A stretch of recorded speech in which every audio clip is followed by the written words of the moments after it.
Goazen orain, vamos a dar paso al panel de personas expertas. Cada una tendrá aproximadamente media hora. Luego tendremos la ocasión de escucharles también en una charla un poquito más ampliada. Contamos, como hemos dicho antes, con Fernando Valladares, investigador del CSIC y profesor en la Universidad Rey Juan Carlos, científico altamente citado por sus investigaciones, como hemos dicho, sobre la diversidad y los impactos del cambio climático, premio Jaume I, premio de comunicación ambiental de la Fundación BBVA, y ha publicado La recivilización en 2023. Un fuerte aplauso para él.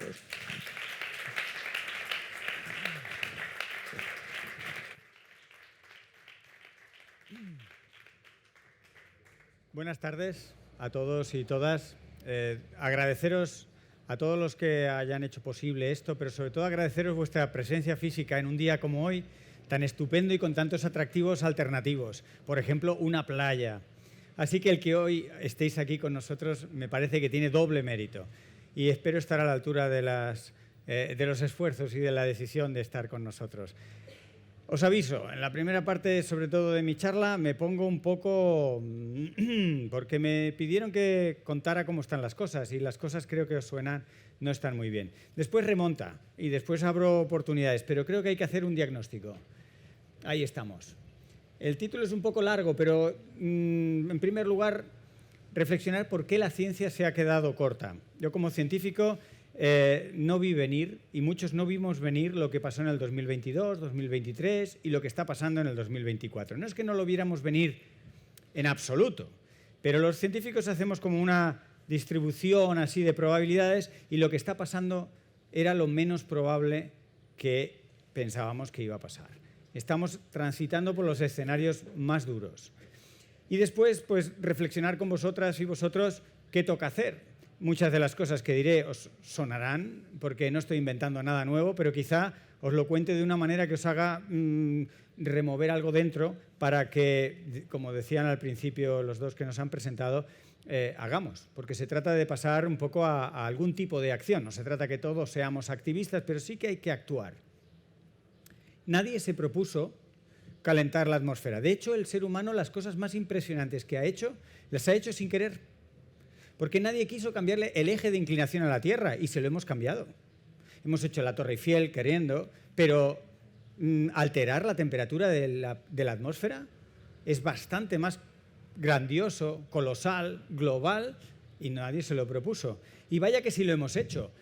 Cuando se representa en la distribución de temperaturas de los últimos 9 años, vemos que hemos sobrepasado, especialmente en el 2023, las expectativas de la ciencia. Ese gráfico básicamente es toda la distribución de temperaturas en torno a 1 grado, 1,2 grados, 1,4 grados y 1,5 grados, que quizá os suene, al menos de cuando veíais a las mujeres, sobre todo pegadas en el cuadro en el Museo del Prado, que escribían antes de ser detenidas 1,5 grados. Y mucha gente dirá, ¿qué es eso?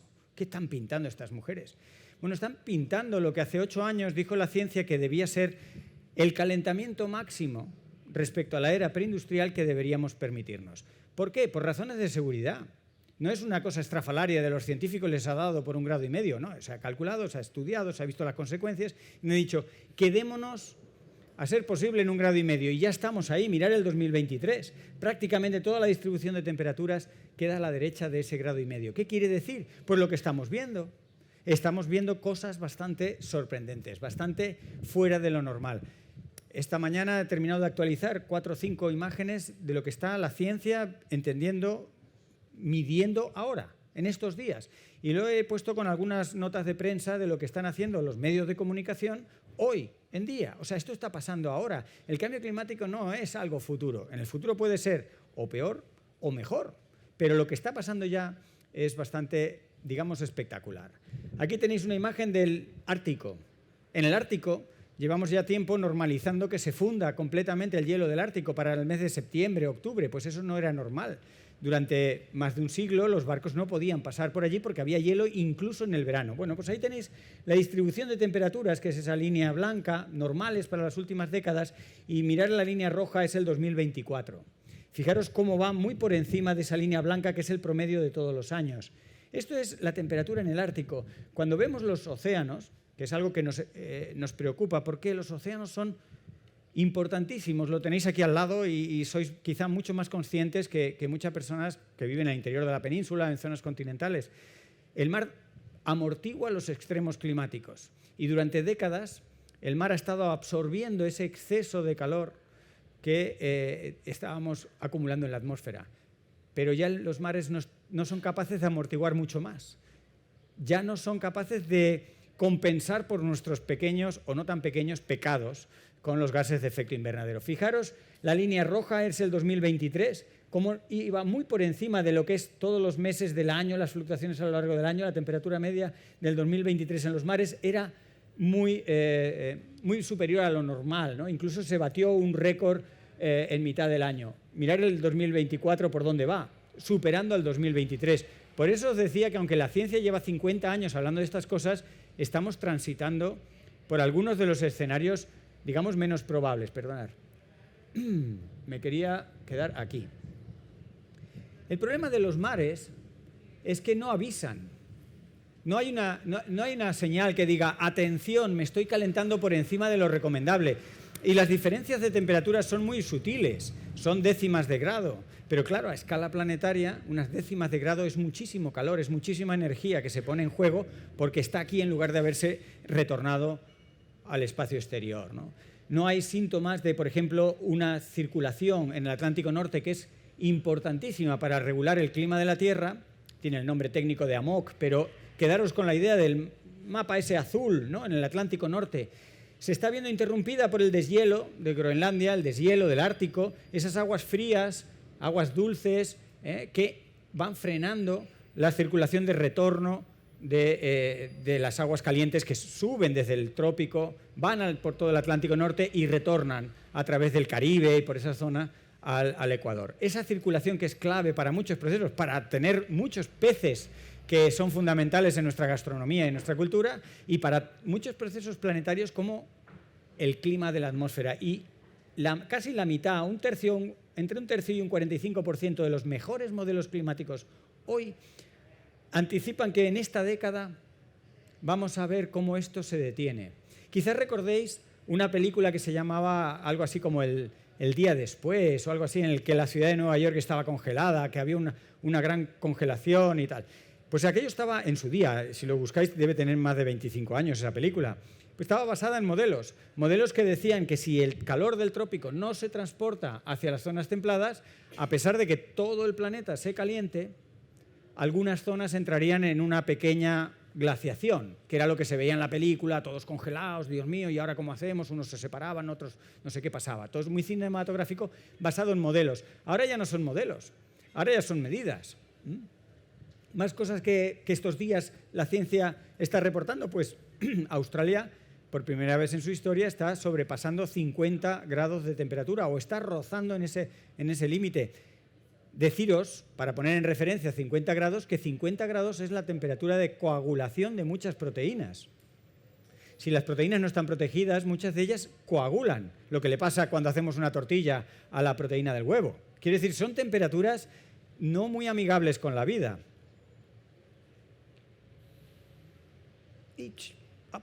Vamos, no sé si se queda un poco... Ah, ya está ahí, vale, que tiene un...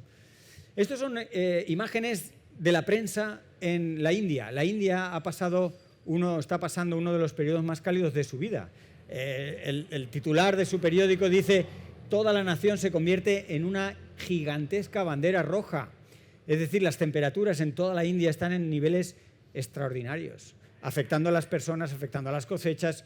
E incluso sitios como Nagpur tiene un récord de 56 grados. Hasta ahora el récord estaba en 54 en el Valle de la Muerte en California, que está algunos metros por debajo del nivel del mar y es una auténtica olla. Pues ya en la India, donde viven millones de personas, se están alcanzando niveles de temperatura que parecían imposibles de alcanzar, ¿no?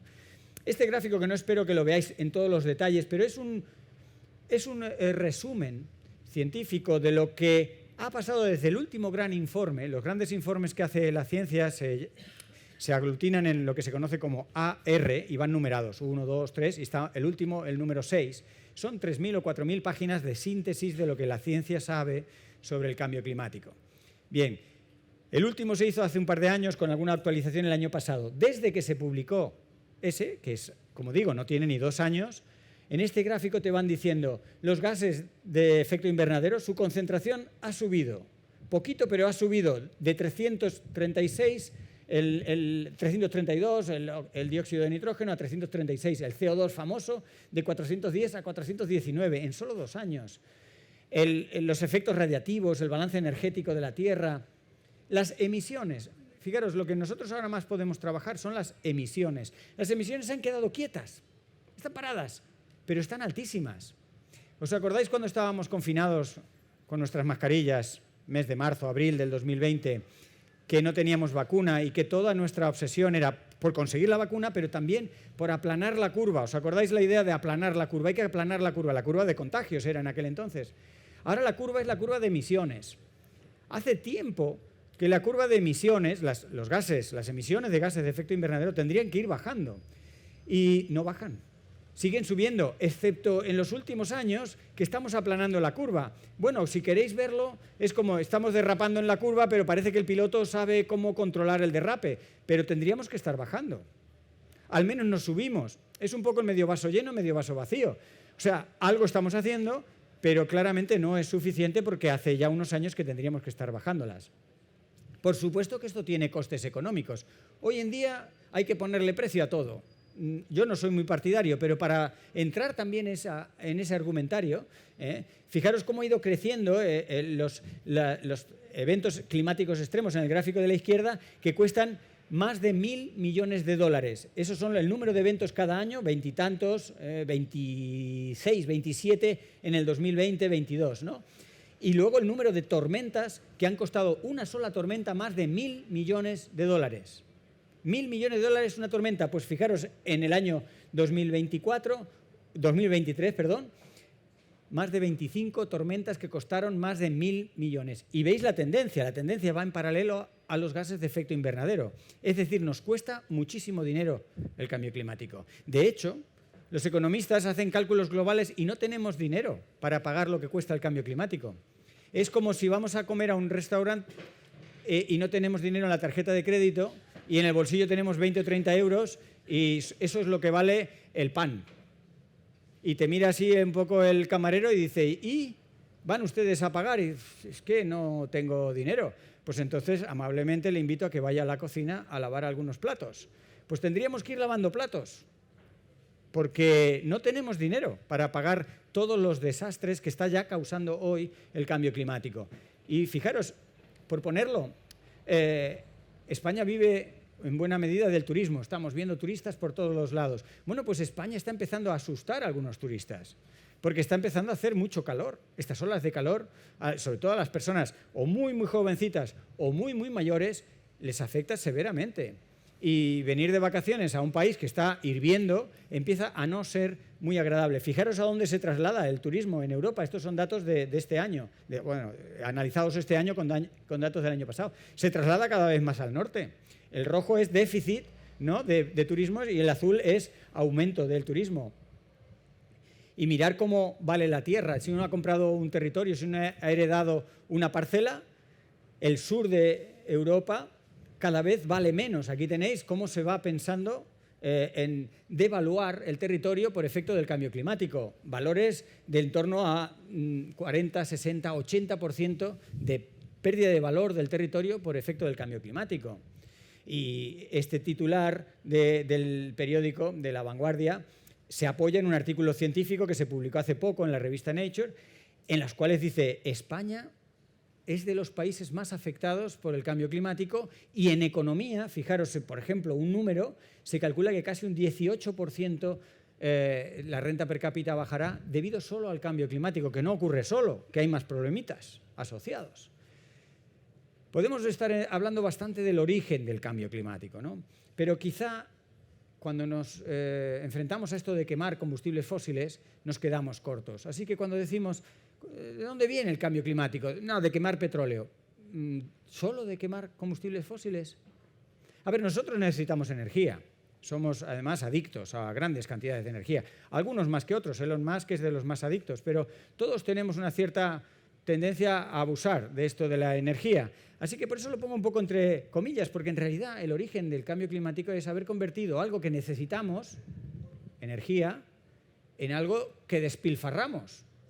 Y el uso tan extenso e intenso de la energía es lo que nos ha llevado a calentar, sin querer, la atmósfera, ¿no? Si hablamos de negocios, si hablamos de economía, la pregunta provocativa, que tiene que ser provocativa y que tenemos que hacer todos y cada uno de nosotros, especialmente las nuevas generaciones. ¿Y por qué las nuevas generaciones? Porque os estamos pidiendo prestado un dinero sin preguntar. Europa y tantos fondos internacionales se llaman Next Generation porque dicen vamos a cambiar Europa, vamos a cambiar el mundo con el dinero de nuestros hijos, con el dinero de nuestros nietos. Vamos a hacer una fuerte inversión económica para ponerlo todo del derecho. Bueno, no sé si lo estamos poniendo del derecho, pero de momento el dinero prestado a las siguientes generaciones ya lo estamos tomando prestado, ¿no? Y el agua. Nos estamos bebiendo el agua de nuestros hijos, porque el ciclo hidrológico requiere 10, 15 años que se rellene y, oye, tenemos prisa. En fin, por eso me alegra que haya jóvenes, viejos, altos y feos y guapos, porque todos formamos parte del problema y de la solución.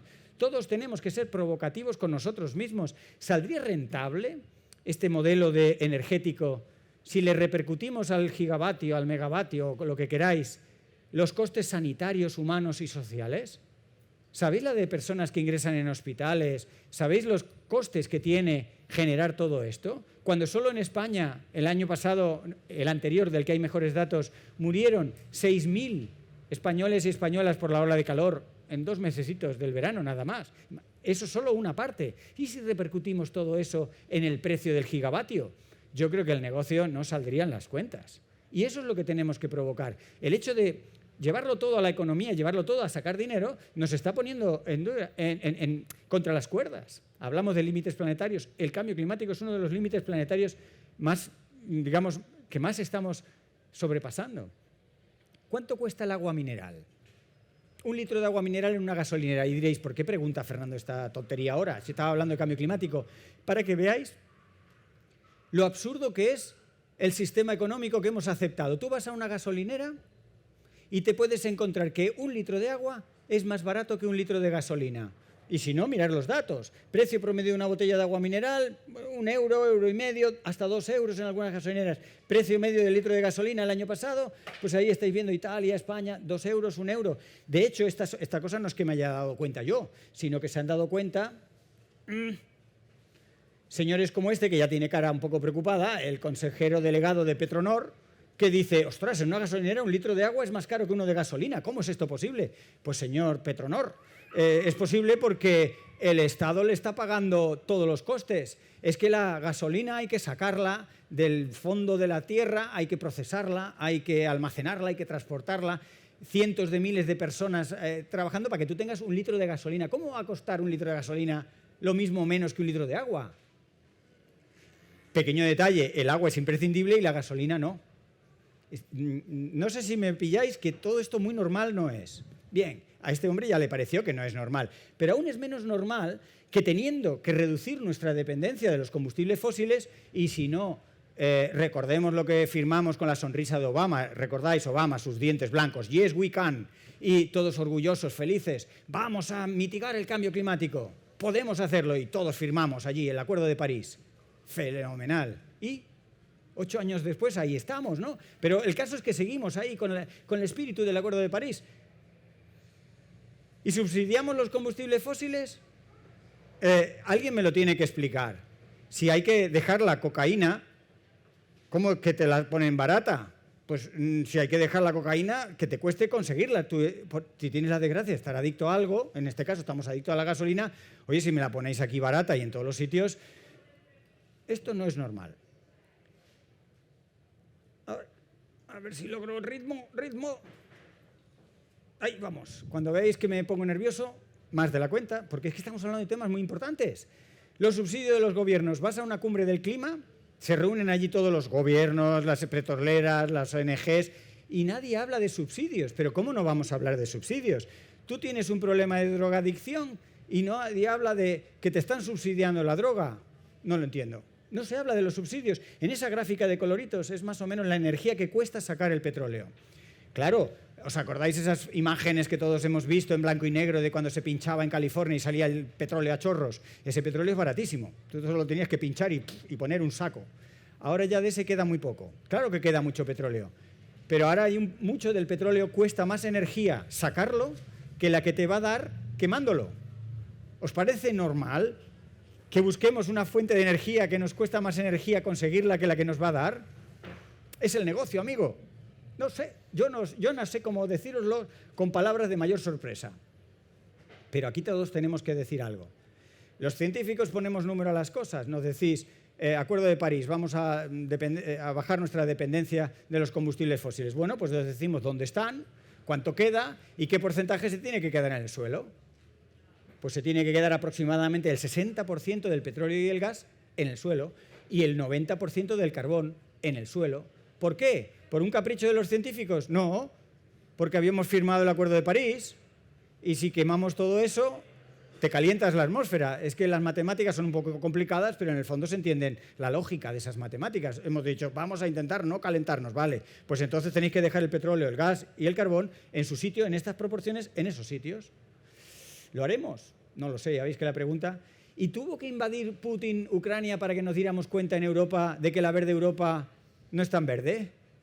Es que tuvo que invadir, no sé cómo llamarle, el presidente Putin Ucrania para que dijéramos, anda, si dependemos del gas. Vaya.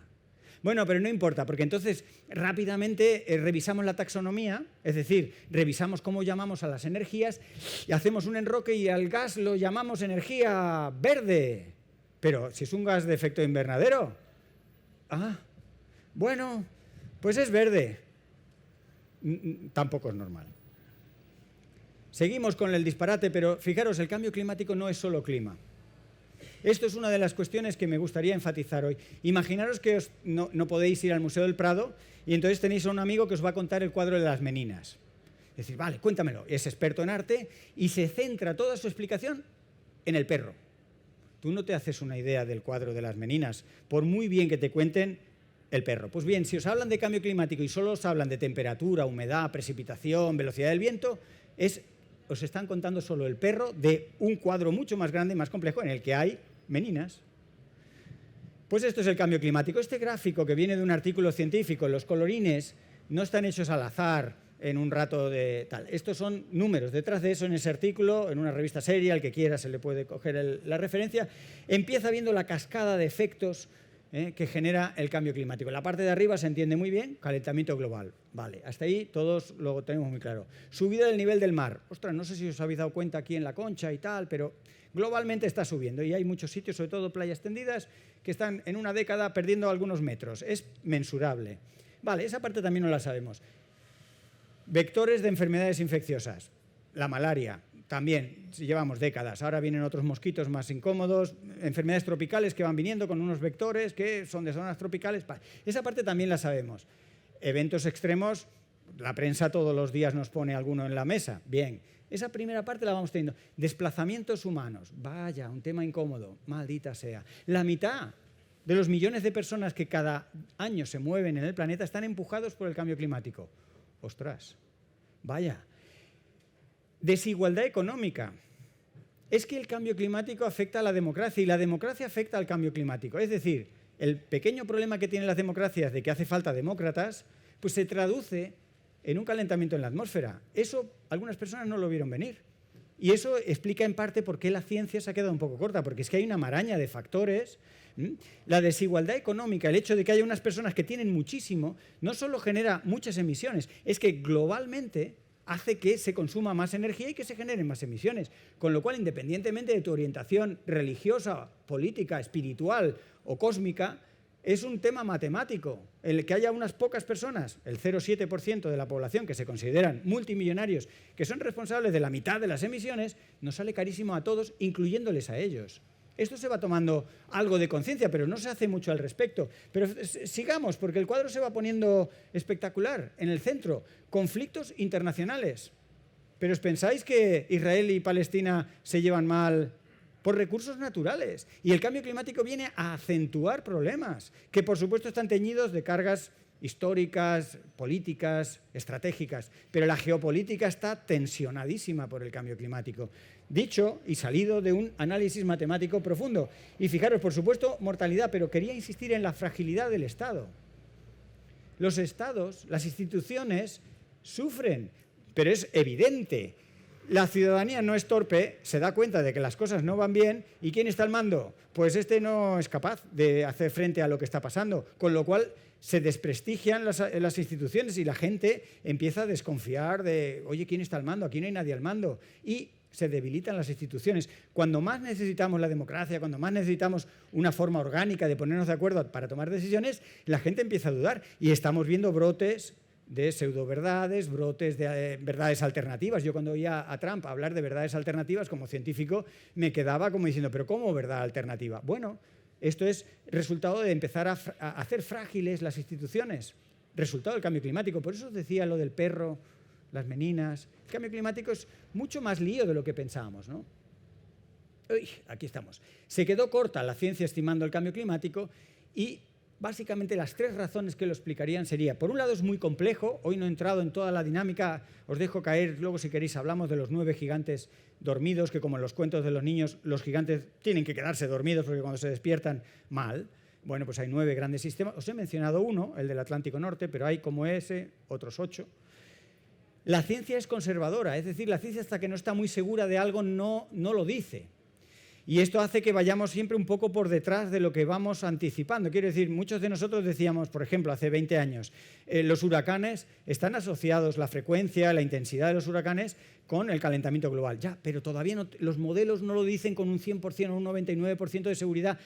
Pero muchos ya estamos diciendo, venga, a mejorar los modelos, esto es obvio, lo tenemos que poder soltar. La ciencia es muy conservadora, muy prudente en eso. Y especialmente el punto 3, la ciencia se lo piensa mucho más cuando las conclusiones de sus estudios tienen implicaciones sociales y económicas. Es que ahí hay mucho en juego, entonces tienes que estar doblemente seguro. Eso explicaría por qué la ciencia llega tarde, ¿no? El cambio climático es algo muy difícil, pero no solo científicamente. Es que es difícil no solo de entender, sino es difícil de aceptar. Pero ¿cómo vamos a aceptar el cambio climático si nos está desafiando usar el coche estas vacaciones? O ir en avión a ese sitio que por solo 100 euros cruzo el Atlántico. ¿Pero cómo vamos a aceptar eso cómodamente? Es que es muy incómodo. Ya hubo un famoso documental de La verdad incómoda. Yo lamento, esto es la cruda realidad. Es muy incómodo, por eso el cambio climático es difícil de aceptar y muy difícil de mitigar, porque va al origen de lo que hacemos en el día a día. Y dices, ostras, ya casi no te atreves a cambiar de zapatillas porque tiene un impacto en la huella ambiental. Así que es difícil. Andamos en arenas un poco escabrosas, ¿no? Y todos sabemos que que el cambio climático afecta a cosas como la disponibilidad de agua. Aquí andáis en el norte un poquito más holgados, pero habéis oído hablar de Cataluña. Bueno, energía, alimentos, todo esto muy cuestionado por el cambio climático, pero lo que se nos olvida es que como en una relación de pareja las cosas van en los 2 sentidos. Puede haber uno que la fastidia más que el otro, pero hay interacciones en los 2 sentidos. Por supuesto que la moda, el agua, el transporte, la energía, los alimentos y la sanidad son afectados por el cambio climático, pero es que ellos afectan al cambio climático. Una moda transformada por el cambio climático, un sistema alimentario transformado por el cambio climático afectan al cambio climático. Y esa parte es muy difícil de cuantificar porque son efectos en diferido, son efectos indirectos y por eso también la ciencia se quedó algo corta. Y estamos ahora mismo atrapados, como digamos, entre 2 aguas que representan estas 2 fotos. Tenemos, todo el mundo entiende, esto está fatal, todos los combustibles fósiles, y entonces tenemos como los salvadores, las energías limpias. Bueno, las energías limpias son indudablemente más limpias que quemar petróleo, o gas o carbón, pero tienen algunos problemas que nos tienen que hacer también reflexionar. Son renovables, pero hasta cierto punto, porque pensadlo bien, el petróleo es una energía absolutamente renovable, solo que su tiempo de renovación es algunos millones de años y tenemos unos días para quemar el petróleo. Entonces, lo de renovable es un concepto que hay que ponerlo entre comillas, no podemos quedarnos tranquilamente, no, esto es renovable, bueno, es renovable. El agua también es renovable, pero nos la estamos bebiendo más rápido de lo que se produce. Ojo con eso. Y además no están exentas de una huella ambiental en su fabricación, en dónde las ponemos, el mantenimiento. Estos molinos, por ejemplo, tienen mucho aceite lubricante que hay que cambiar cada X meses. ¿Qué hacemos con ese aceite? Es un material, por ejemplo, ¿no? O nos estamos llenando el territorio de paneles fotovoltaicos que dentro de 20, 25 años habrán ya finalizado su vida útil y tienen un montón de componentes que no son muy amigables con nuestra salud y la salud del planeta. O sea, que hay que pensárselo bien.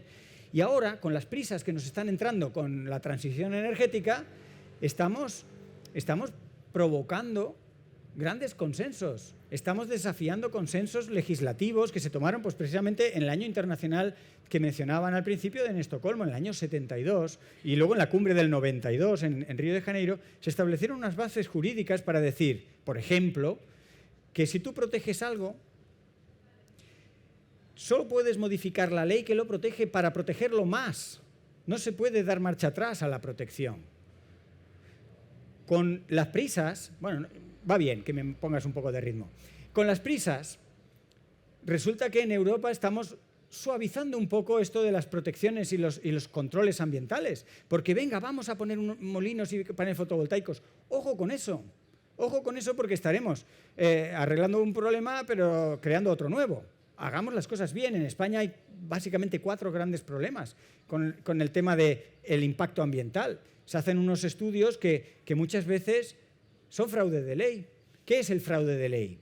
El fraude de ley, que se enseña, por ejemplo, en las ciencias empresariales, es violar una ley para, agarrándote a otra, hacer un negocio. Entonces tú aprendes, vamos a ver, claro, las leyes ambientales y las leyes sociales normalmente son límites para proteger a la gente que te impiden sacar tanto dinero. Pues yo encuentro una filigrana y hago lo que se conoce como un fraude de ley. Estoy infringiendo una ley, pero me agarro a otra. Y hay auténticos malabaristas en este tema porque hay mucho dinero en juego. Bueno, otra cuestión es la falta de una evaluación ambiental estratégica, de la visión más global de dónde está el proyecto concreto, ¿no?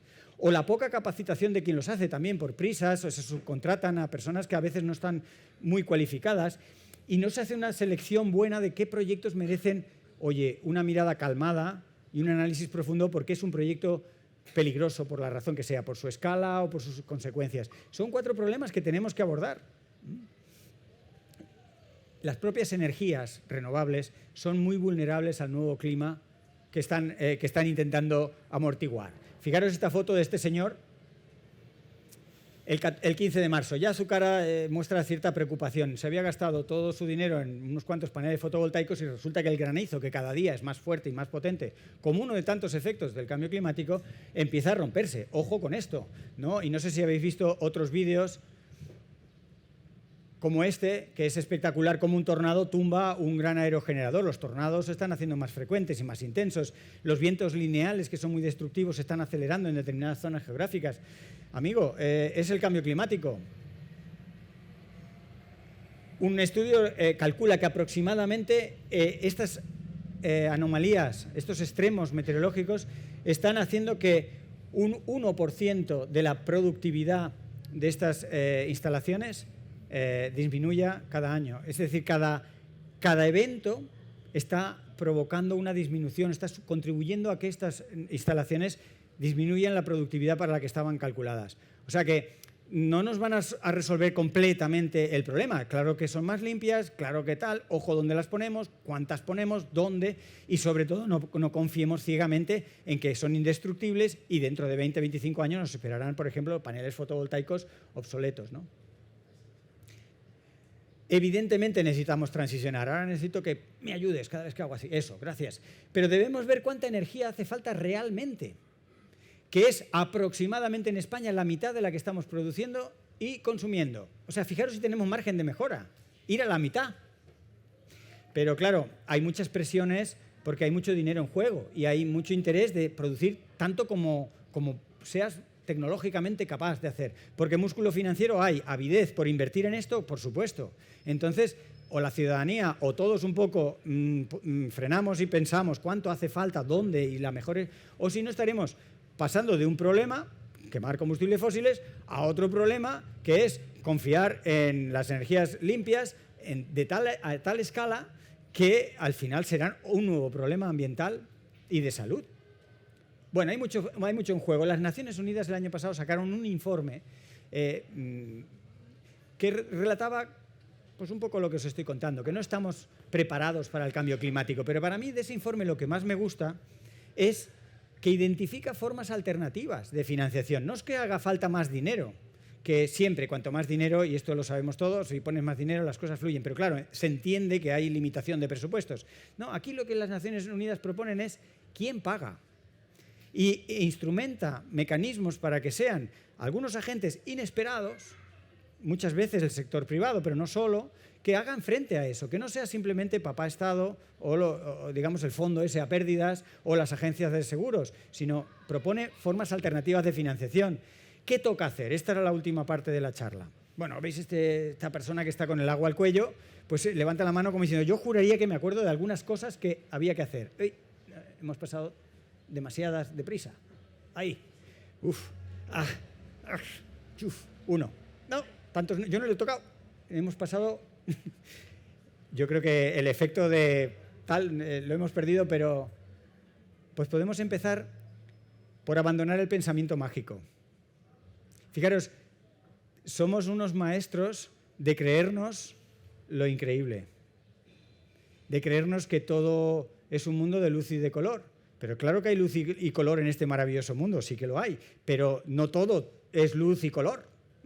Entonces lo primero es olvidar que bajando los impuestos puedas tener más polideportivos, por ejemplo, eso es pensamiento mágico. O sin haber agua puedas regar un secano, pues eso es pensamiento mágico. Entonces vamos a ensayar en casa, frente al espejo, decir, voy a identificar los 3 pensamientos mágicos que hemos profesado en mi familia, en mi sector, y vamos a intentar dejar de pensar en magia. Y vamos a intentar pensar, porque estamos un poquito apretados. Si estuviéramos sobrados, pues bueno, pues podíamos dedicar tiempo al pensamiento mágico. Pero pienso que las zancadillas que menciono en el libro, ¿no?, son trampas que nos metemos a nosotros mismos para no avanzar. La ciencia no es que tenga todas las soluciones, pero la ciencia propone cosas. Y a la ciencia se le escucha a veces sí, a veces no. Y sobre todo nos hacemos tremendas trampas. Tiros en el pie, autoemboscadas, trampas al solitario, zancadillas, llamadlo como queráis, pero somos maravillosamente creativos con eso. El negacionismo es una muy obvia, pero tenemos que recordar que nació como una patología muy bien conocida. Cuando la realidad es horrible, la niegas y te trata un psicólogo. Hay otros negacionismos más interesados. No me interesa que haya cambio climático. Bueno, pues ahí yo creo que tendríamos que tener un poquito de intolerancia con personas así. Presión del egoísmo. Oye, lo mío primero, mi sector de actividad, mi región, mis cosas. Hipocresía organizada. Un poco lo que os decía, de que todo va bien. Oye, si no va bien, lo mejor es aclarar en qué no va bien para poderlo mejorar. En fin, tecnooptimismo, pensar que siempre habrá una tecnología que nos sacará del apuro, pero vamos a ver, en el tema de la energía os he puesto ese famoso dilema. Y la solución no es tecnológica, la solución tampoco es maravillosa ni perfecta. Las renovables ayudan, pero tenemos que ponerse sera y contribuir con cosas que complementen a ese avance tecnológico. Nos tenemos que esforzar precisamente en lo que se nos da peor. Lo que se nos da peor, no solo a la civilización actual, sino tradicionalmente al ser humano, es anticiparnos. Hasta que no tenemos el problema, no reaccionamos. Pero tenemos todas las herramientas científicas y tecnológicas para anticiparnos a los problemas. Así que todos, a las escalas que podamos, hagamos un esfuerzo por anticiparnos, por prevenir, tanto en salud como en salud planetaria, como en cuestiones energéticas. Pero no se nos da muy bien, alguna pequeña lista de andar por casa, reducir emisiones, adoptar una economía de suficiencia, dejar de subsidiar combustibles fósiles, volver a un sistema alimentario para alimentarnos. Esto Pepe nos contará más, ¿no? Porque el sistema alimentario hace décadas que su objetivo no es alimentar. Por eso producimos mucha más comida de la que hace falta y hay mucha gente que se muere de hambre. Eso demuestra que, en fin, no hacernos estas trampas, ¿no? A veces da la sensación de que lo hemos entendido. Fijaros lo que pasa con el carbón. La dependencia y el uso de Europa del carbón ha ido bajando en todos los países, incluyendo España o Iberia, que está en un azul clarito. Pero fijaros el remonte indicativo después de la COVID, una subida después del 2020. Ahí nos asustamos mucho, pero bueno, ha vuelto un poco la sensatez a la vieja Europa y está bajando la dependencia del carbón. ¿Por qué? El carbón es muy sucio.